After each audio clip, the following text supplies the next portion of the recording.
So thank you very much for this opportunity.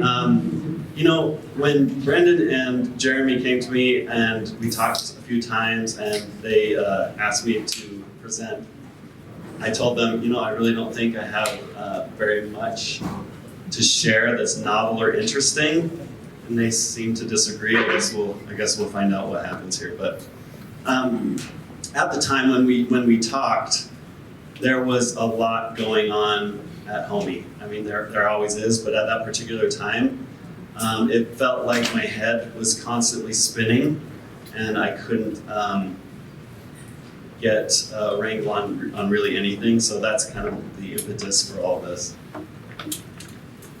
So Homey, I'm sure you've seen our billboards. A lot of people are aware of us, but don't fully understand what it is we do. We're a one-stop shop for buying and selling homes.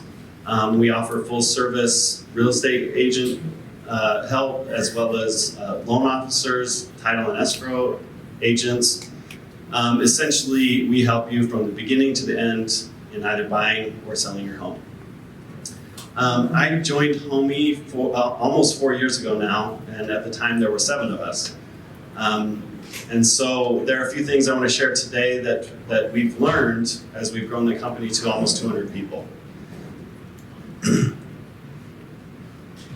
So I've discovered in the last 4 years that there are 3 main stumbling blocks that kind of cause the chaos and prevent product success, and I want to address those.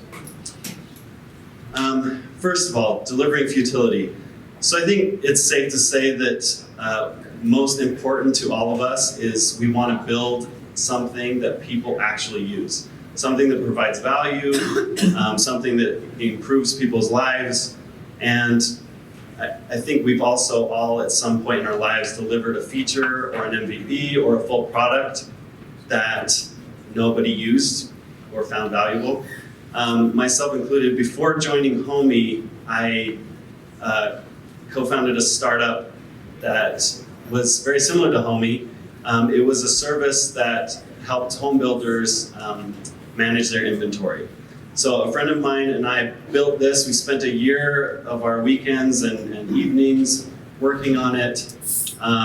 We got connected with a few home builders.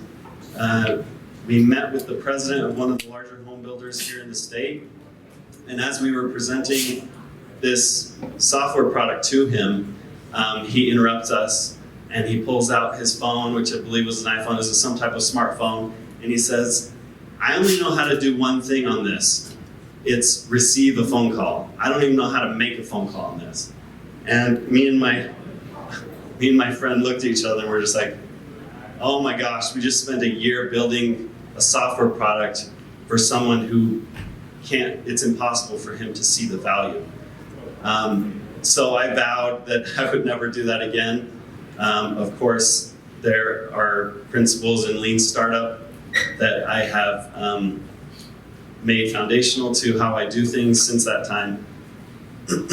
So, one of the solutions to avoid delivering futility is establishing empowered product teams. Now, there are many things that we need to do, but this, to me, is core to avoiding that. So, let's talk about what empowered product teams are. A friend of mine, Maria Trujillo, who's at Pluralsight, I don't know if she's here, she sent me this article a few weeks ago. I know Matt Kern also posted it in the Product Hive Slack channel last month. But I wanted to highlight a few things that Kagan, who wrote it, talks about, and how to build the types of teams that produce things that are actually valuable in people's lives.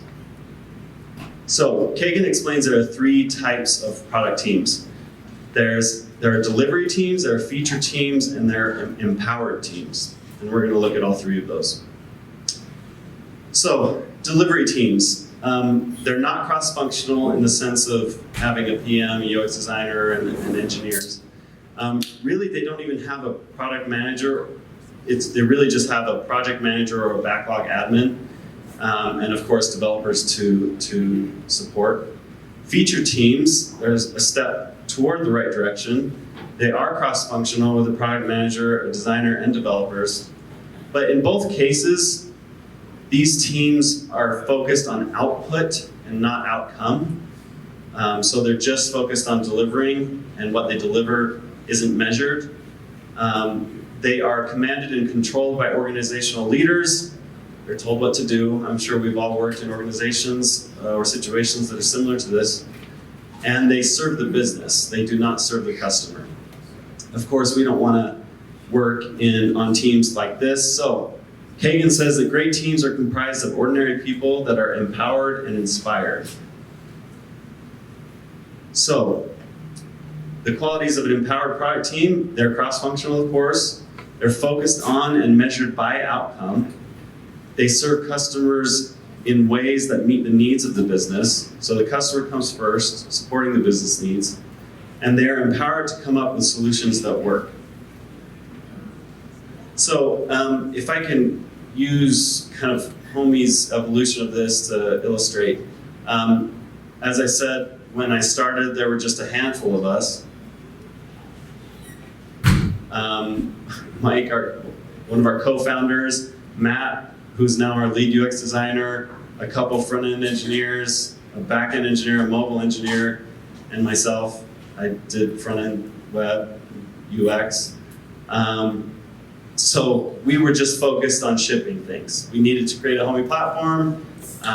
We were trying to raise money. We just needed to make it viable in some way so that we could continue working on it and have paychecks, have money coming in, make it possible for this to actually be our full-time job, right? We started hiring more, and we created 2 feature teams, each with a product manager, each with a UX designer. They had UI developers, API developers, and mobile developers. But the focus primarily was on features. So shipping features, getting things out the door, things like that. Each team focused on a different segment of the buying and selling processes, and that's what they focused on, just getting things out the door. We've recently made a lot of new hires and are attempting to move into the direction of empowered product teams. We have 6 teams right now, of course, all cross-functional. So, evaluating where we are, as I said, we're cross-functional. We're focused on outcome in the sense that each of our teams on their own have established or are establishing their own goals and that support the company objectives. Measured by outcome, we haven't done an amazing job at this, but have made plans to improve. Serve customer in ways that meet the needs of the business. The jury's still out there. We feel like we're on the right path. But we absolutely have been empowered to come up with solutions that work. So, ever since I started at Homey, the co-founders have trusted us to discover what it is that our customers need and attempt to deliver that to them. And I kind of asked myself, well, why is it that they trust us? Because, as I said before, I've worked in organizations before where that trust wasn't there. I'm sure you have too, and so I wanted to kind of provide some insight into how it is that we establish that trust with the co-founders and the executive team. Before that, let me just mention that empowering the teams, part of that is allowing each of those teams, the product manager, UX designer, and the engineers together to determine what agile methodology they feel will be the best to support them in their objectives, determine how they're going to measure productivity and success, determine their own planning cycle, and then establish their own objective and key results, and we'll talk more about that later. So I asked one of our co-founders, Mike Peregrina, who's our CFO, why do you trust us to come up with solutions that work? And these are the answers that I got. He said, you guys are experts in what you do, product engineering, you're experts in what you do, you're driven by data, and it's clear that you've bought into Homey's vision and mission. And the remaining 2 obstacles that we're going to talk about, the solutions, help support in that, and will establish the trust between you and stakeholders. So, the second obstacle, perplexing processes.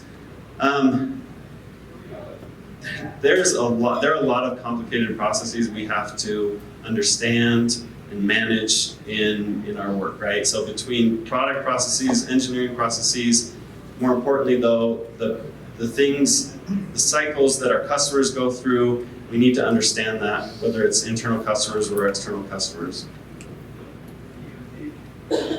So, if you look at the real estate industry, the traditional process, if you want to buy a home, you search for homes online, you try to find a realtor so that they can get you into the home because you can't do it on your own. You make a decision on which home you want to buy, you work with the agent has to write you an offer, you submit it to the seller, the listing agent receives it, they present it to their client, and then the negotiation back and forth happens. You go under contract, you have to meet the earnest money deadline. If the home was built before 1978, there has to be a lead-based paint disclosure. The seller disclosures have to be provided to the buyer before the seller disclosure deadline. Like, your head just kind of starts spinning. It kind of starts feeling like this. Let's see some hustle. Coach, we don't have whack bat where I'm from. What are the rules? There's no whack bat on the other side of the river? No, they mostly just run grass sprints or play acorns. Well, it's real simple. Basically, there's 3 grabbers, 3 taggers, 5 twig runners, and the player at whack bat. Center tagger lights the pine cone, chucks it over the basket, and the whack batter tries to hit the cedar stick off the cross rod. Then the twig runners dash back and forth until the pine cone burns out and the umpire calls hot box. Finally, at the end, you count up however many score downs it adds up to and divide that by 9. Got it. Go. So, one of our attorneys at Homey, I was talking to him and he made this comparison, and I love this movie, so I thought I'd show it. But it really does start to feel like that. It's like, oh, it's simple, really. Yeah, it's not. And at Homey, that's what we're trying to solve, right? Like, there's the real estate process, buying and selling homes, the segmentation, the walls between title company and the mortgage company and the real estate brokerage and the agents. It's super confusing, it's difficult trying to understand and have visibility into the entire process for people, just everyday people who aren't experts in buying and selling homes. It's impossible, it's just very difficult. So that's at Homey what we're trying to do. We're trying to turn whack bat into something easier. So, what's the solution to understanding these complicated processes? It's domain knowledge and customer expertise. So, if you notice, I'm not saying domain expertise. Like, it's going to be virtually impossible for each of us to become experts in the industry that we're working, right? So, I'm talking as an example in Homey. To expect that everyone on the product and engineering teams become real estate experts is unreasonable, and it's just not going to happen, right? In addition to that, being an expert in the industry can actually be a problem. Myself, I'm a good example of this because I worked in real estate as a real estate agent. I still have my license. I did that for several years full-time before the market crashed in 2007. And I've kept my license for a few years after that, did transactions on the side, but oftentimes it kind of causes problems because I will fall into the trap of thinking, oh, I'm our target customer. Like, I understand how this goes. People never want to see that when they are shown a home, or sellers never care about this, and half the people in this audience are people at Homey, so they are very familiar with this. I say stuff like this all the time, and hopefully they call me on my BS when they need to, but it's a problem, right? So what's more important is you obtain the domain knowledge that you need to do your job and have access to those who are domain experts. So at Homey, we have a team of real estate agents, people who specialize in writing offers, touring homes, negotiation, evaluation of homes, all those things. And so we have direct access to them and talk with them on a regular basis and try and understand from their perspective those different concepts. So having the domain knowledge is important, but where your expertise needs to come in is with the customer.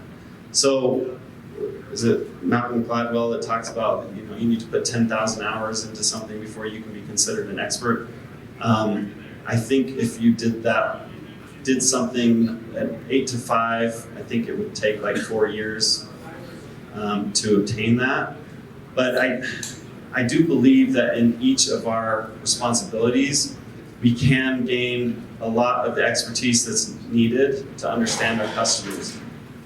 So it's more important to focus on obtaining that expertise with the customer than it is in the industry. Both are important, of course.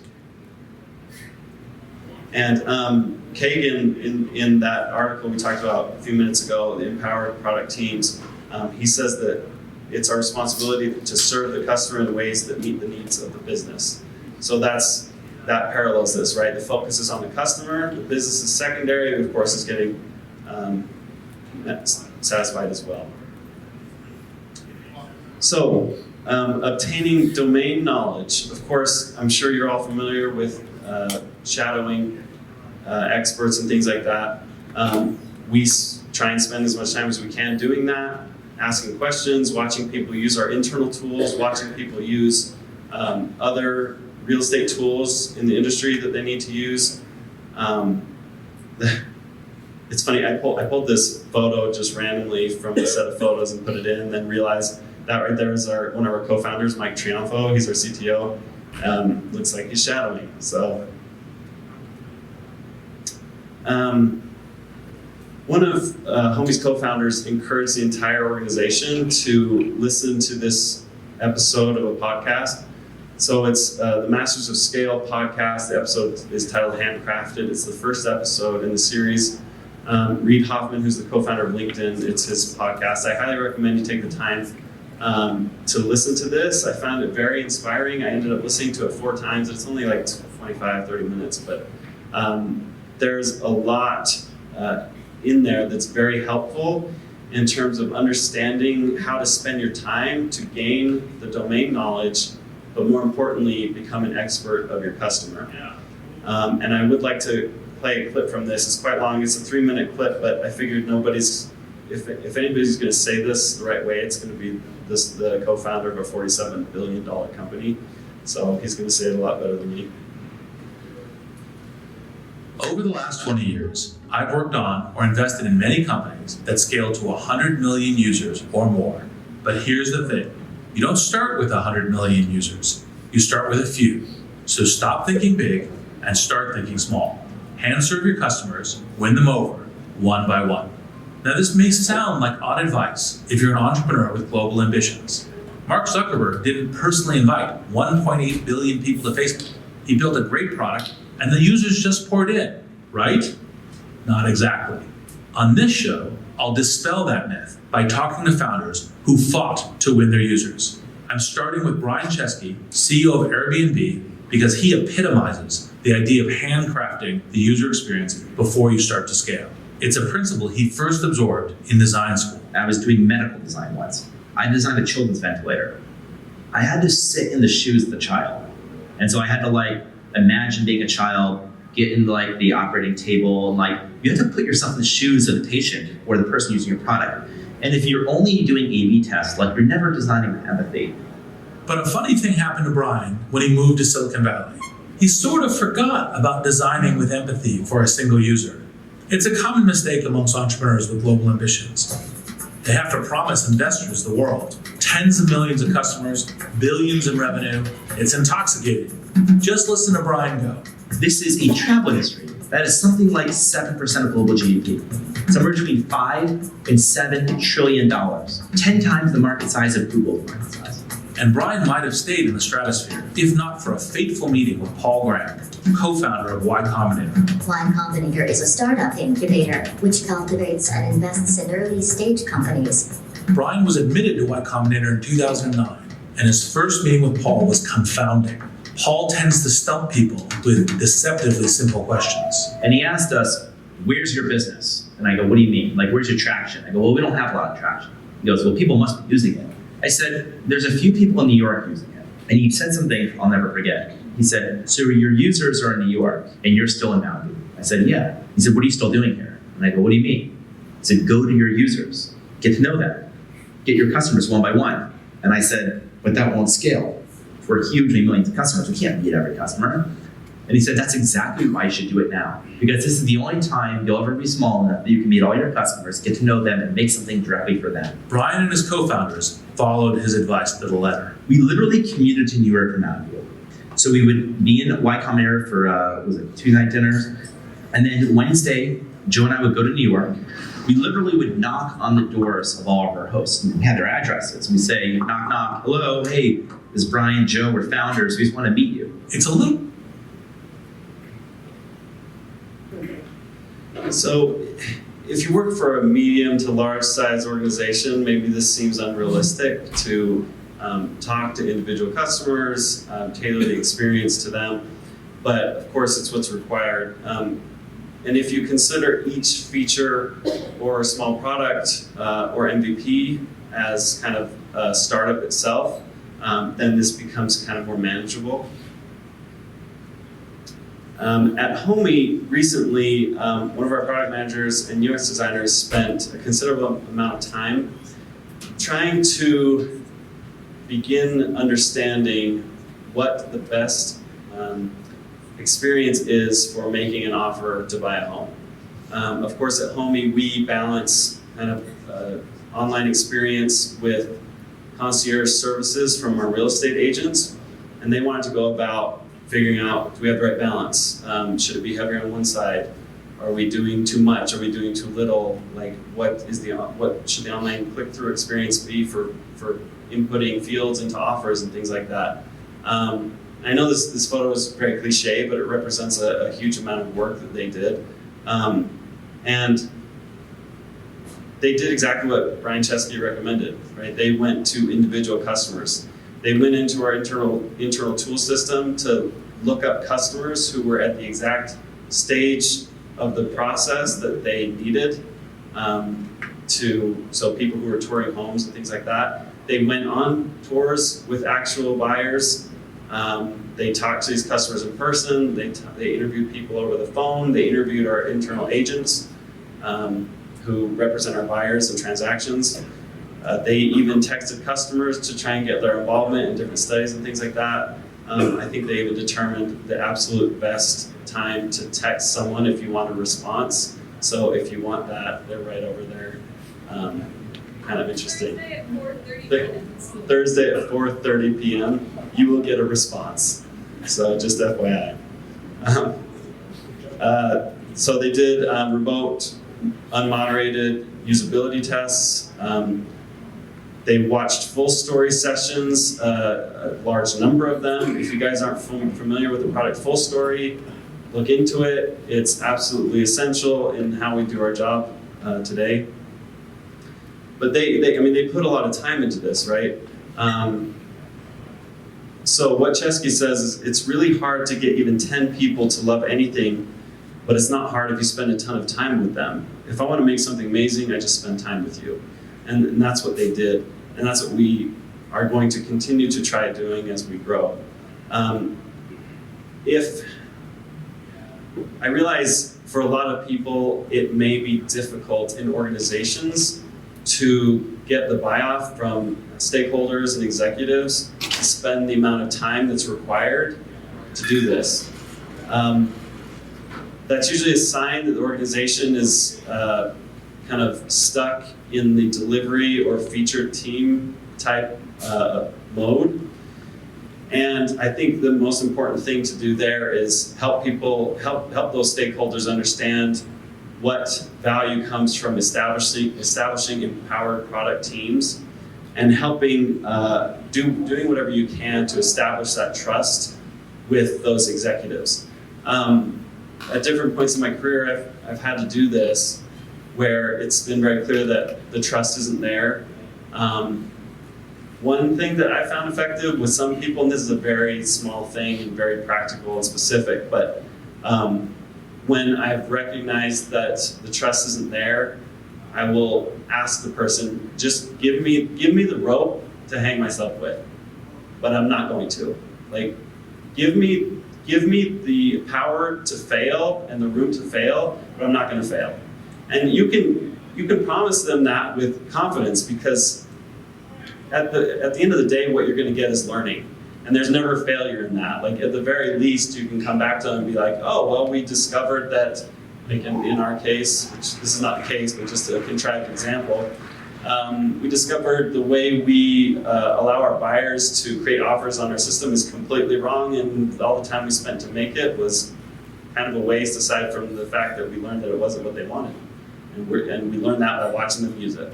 So at the very least, you can help them understand that learning is valuable in and of itself. The third obstacle, differing directions.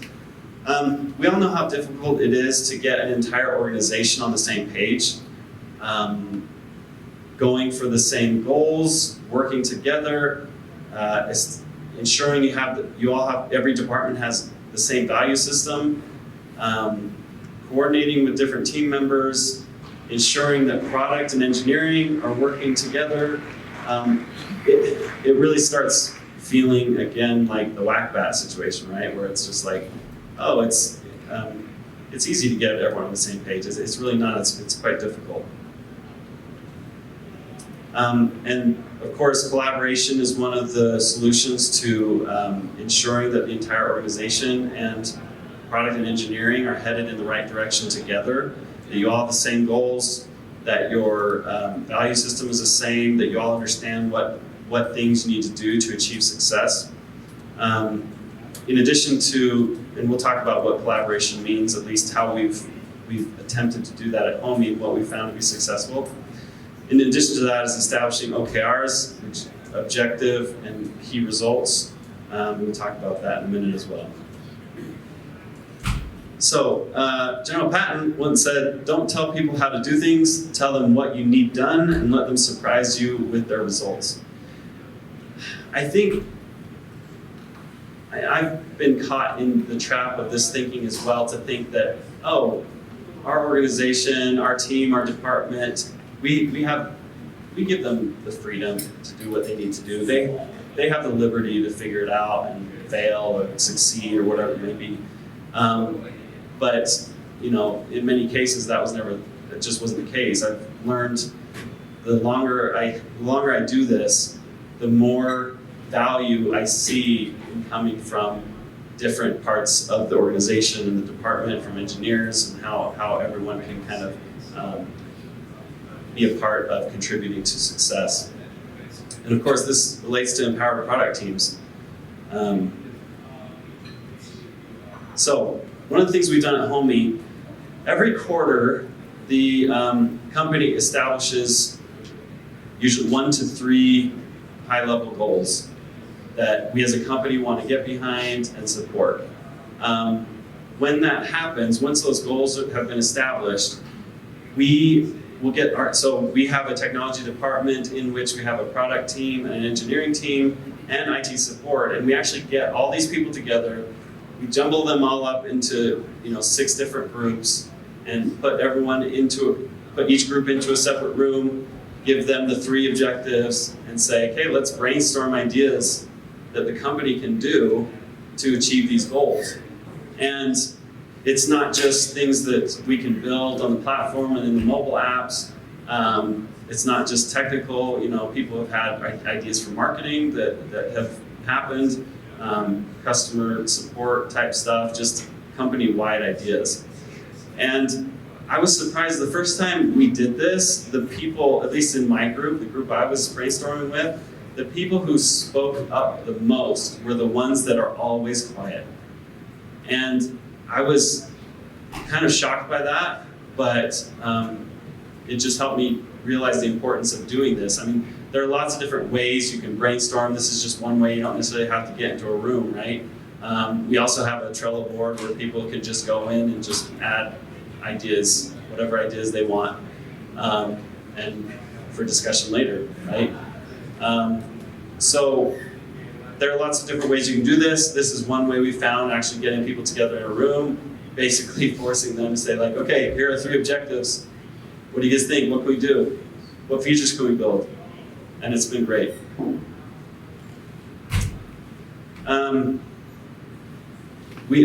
Our product managers and UX designers also meet with the manager of each of our operational and marketing teams on a regular basis. So for some teams that's weekly, for some teams that's bi-weekly. But we've seen great value in this we create these kind of living documents with those teams, and they have access to them, they can edit them, they can update the priority of things, we can change the status so that we can inform them where the things that they have asked for are. And this we try to not make it a task list.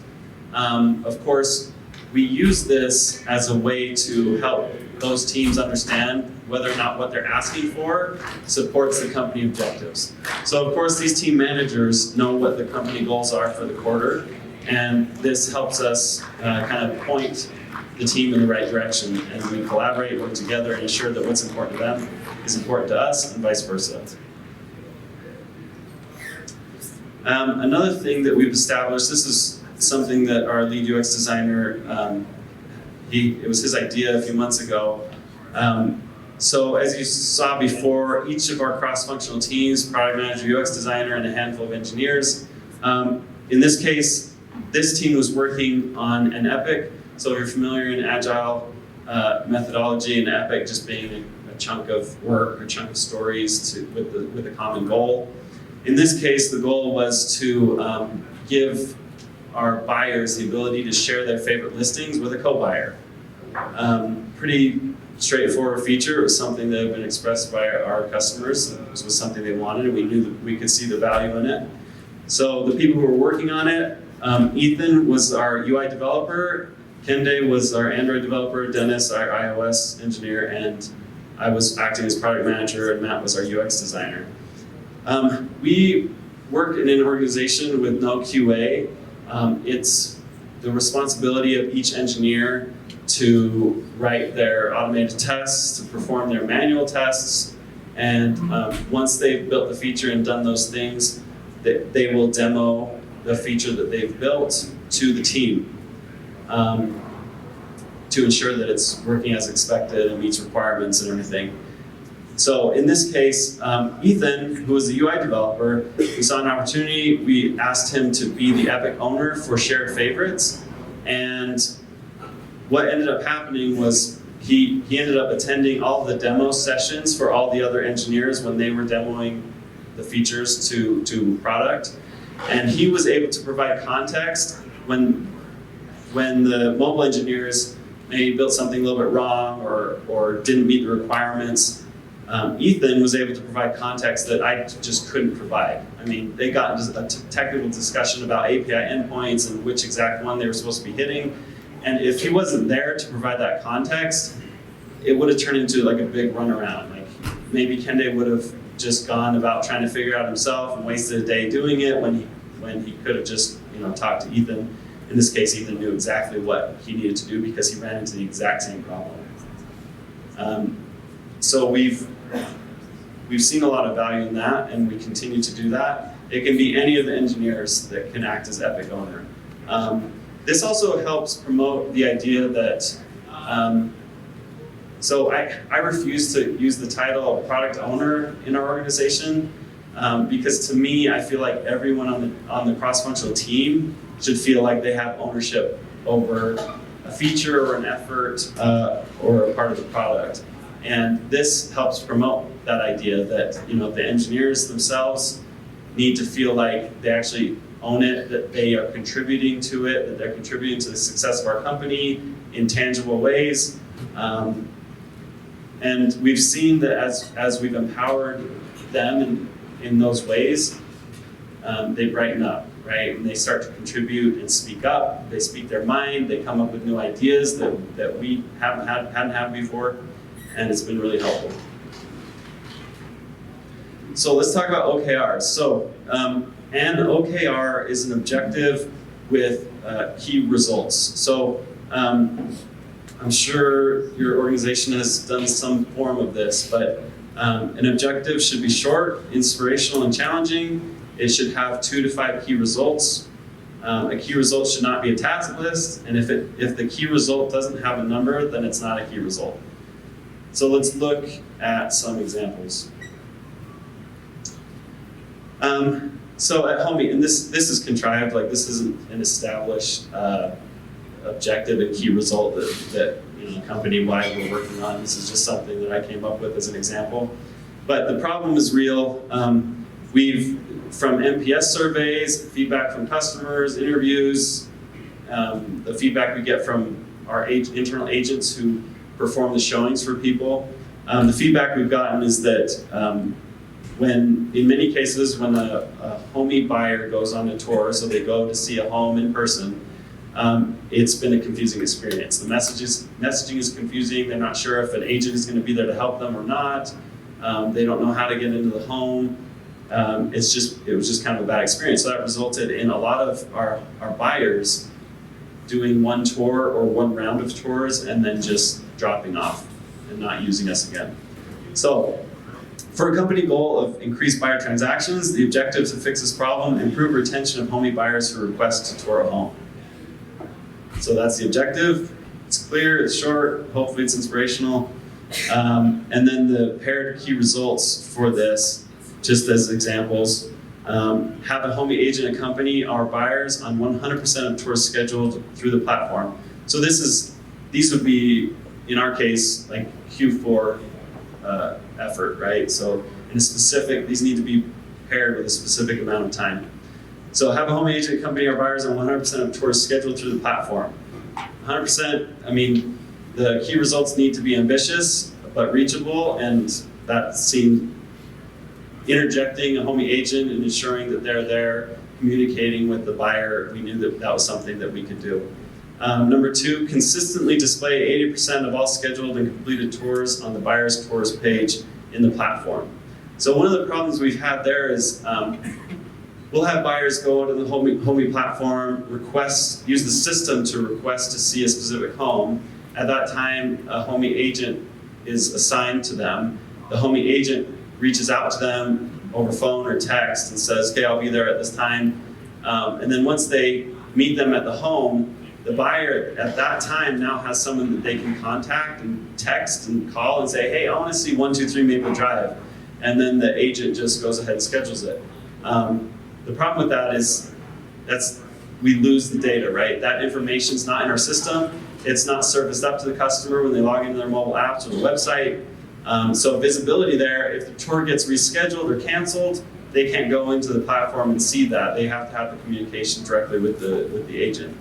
So in this case, the goal could be we want to display 80% of all scheduled and completed tours on the platform, which would require some manual work on the part of the agents. They'd have to go into our system and say, okay, the buyer texted me, said they want to see 123 Maple Drive tomorrow at 3 p.m. I'm going to put that into the system so that if they log in and I need to change status, they can see that.